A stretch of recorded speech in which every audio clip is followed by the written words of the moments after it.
สบายดีพี่น้องป้องปายมื้อนี้กลับมาพบกับออดดี้ส่วนกินอีกแล้วมื้อนี้ออดดี้จะชวนทุกคนมากินข้าวปุ้นของเฮาก็เป็นข้าวปุ้นลาวๆนี่แหละเฮ็ดง่ายกินง่ายสะดวกสบายก็เฮาจะมาแต่งหน้าข้าวปุ้นกันเฮาจะมาปรุงรสมันนี่เติมมะนาวแล้วก็น้ำตาลเพราะว่ามักรสชาติส้มหวานสำหรับผักกับของเฮากับบ่มีอย่างหลายเนาะมีมักทั่วนี่หน้าตามันมีมักทั่วมีหมากเพชรมีทั้งเพชรแดงแล้วกับเพชรดิบมากินน้ำกันเด้อทุกคนมากินน้ำกันเราจะมาคนก่อนแมงวันก็หลายนี่มีไข่ป่าน้ำเด้อสุเจ้ามีไข่ป่าน้ำมากินน้ำกันลุยกันเลย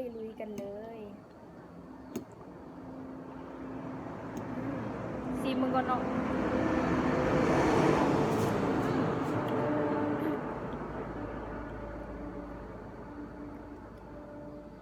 ลุย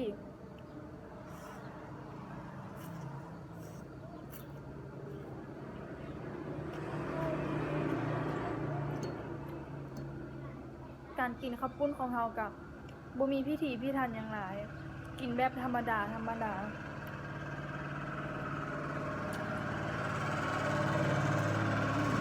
ไข่ป่า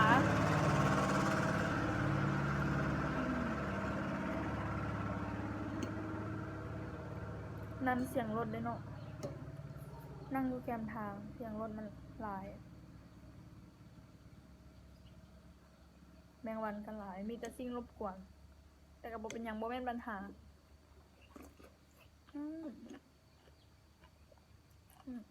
มันหัวกะปิ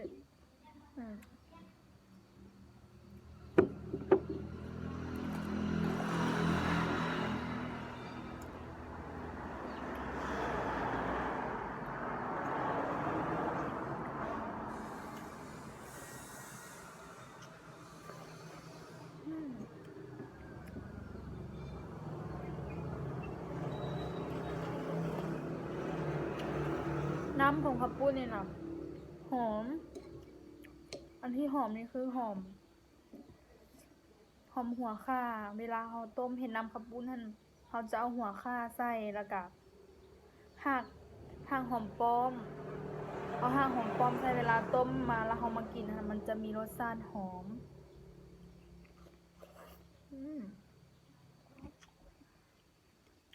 น้ำลายแตก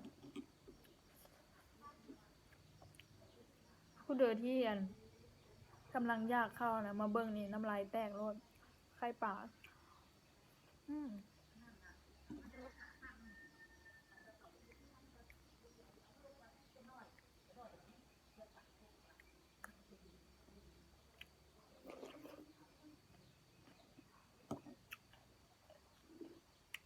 เฮ็ดห่างกันแล้วน้ำยังร้อนๆอุ่นๆอยู่เฮ็ดแล้วเราก็มากินพร้อมแซ่บหมากเพชร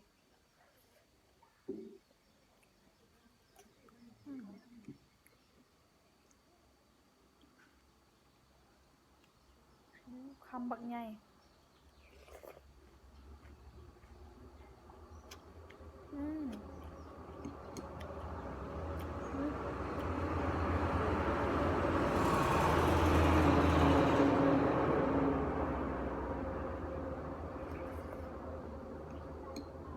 แมงวันก็หลาย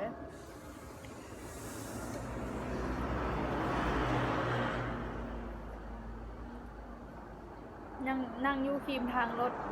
เพราะว่าเงินยู่แคมทางเดมเวลารถไกลไปไกลมาแล้วมันจะเป็นเสียงรบกวน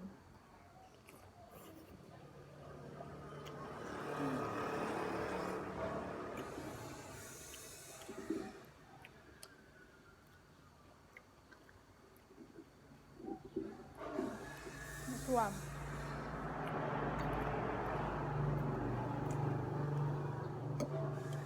กินข้าวปุ้นนี่นะถ้ามีใบ ใบบัวละพาเนาะเอาใบบัวละพามากับสุดยอดแต่เสียดายมันบ่มี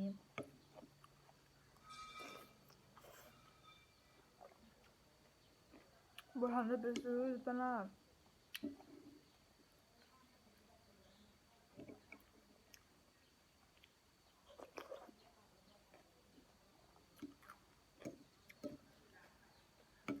เผ็ด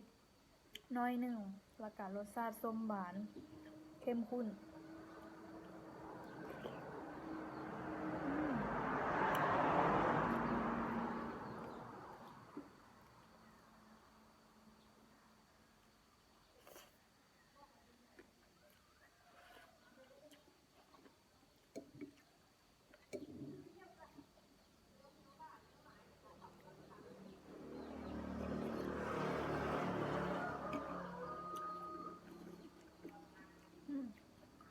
เผ็ดแดงขี้มุกน้ำตาไหลโลดทั้งกินมันเผ็ดแดง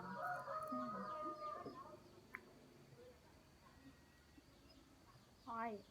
เผ็ด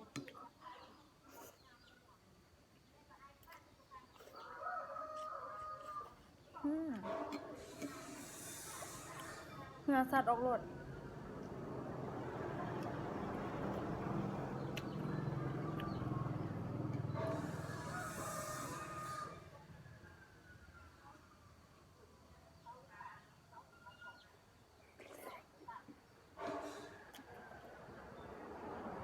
ถ้าหากว่าไผ่ที่เข้ามาเบิ่ง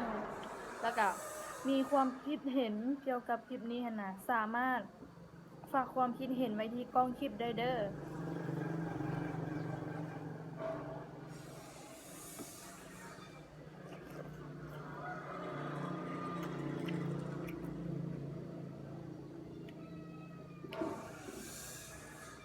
มีเสียงแมวพร้อมแมวก็อยากเข้า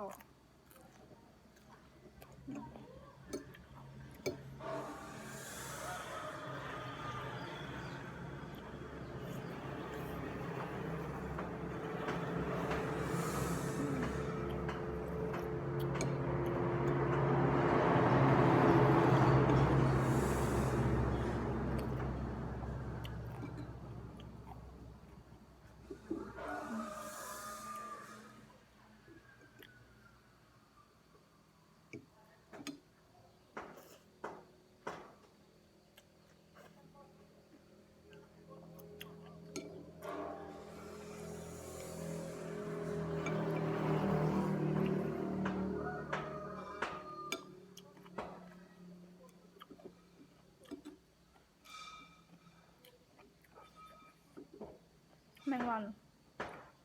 หลายโพด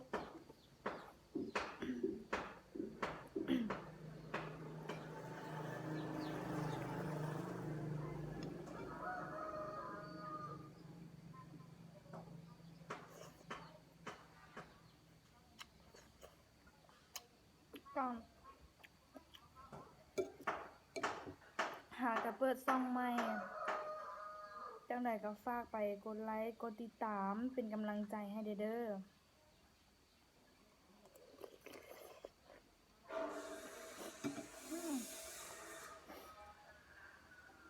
ครับ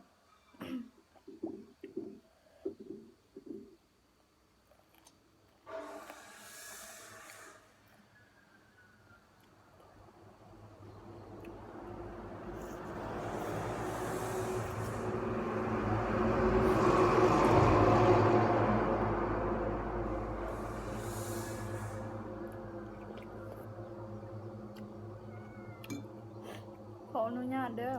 เพราะว่ามันเผ็ด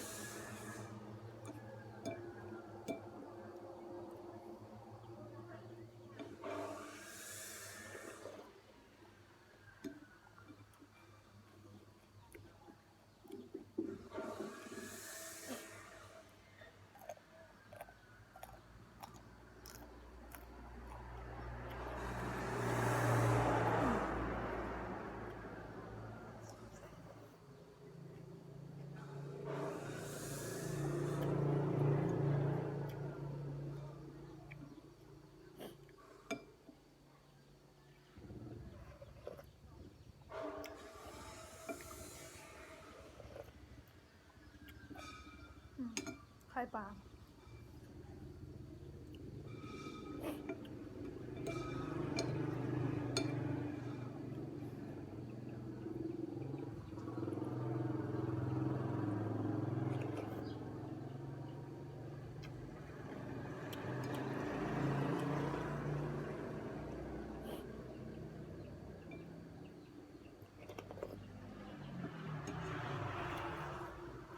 กับหมักเผ็ดอีกก่อน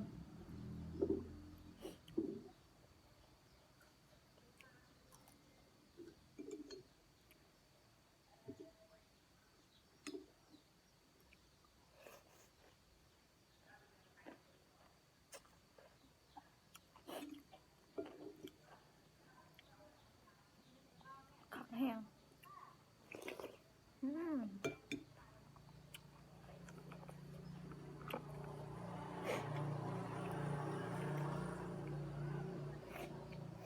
ขออนุญาตจ้าขออนุญาตเด้อเพราะว่ามันเผ็ดแห้งเผ็ดแห้งกลิ่นแห้งแซ่บหยุดบ่ได้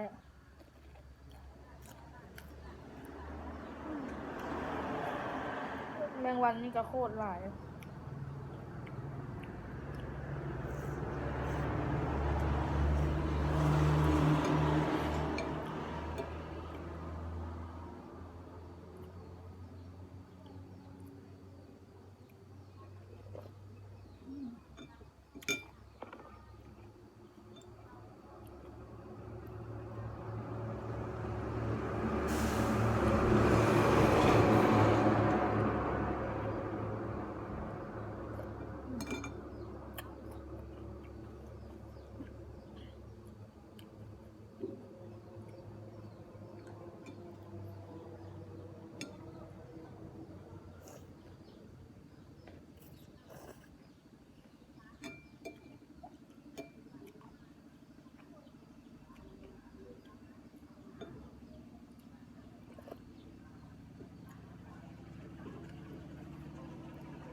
สะใจ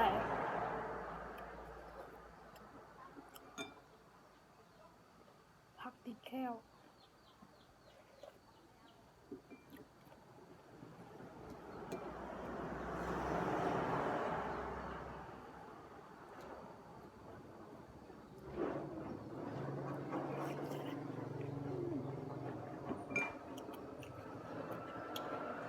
สุดยอดบ่ได้กินโดนแล้วมากินกับคือว่าแซ่บ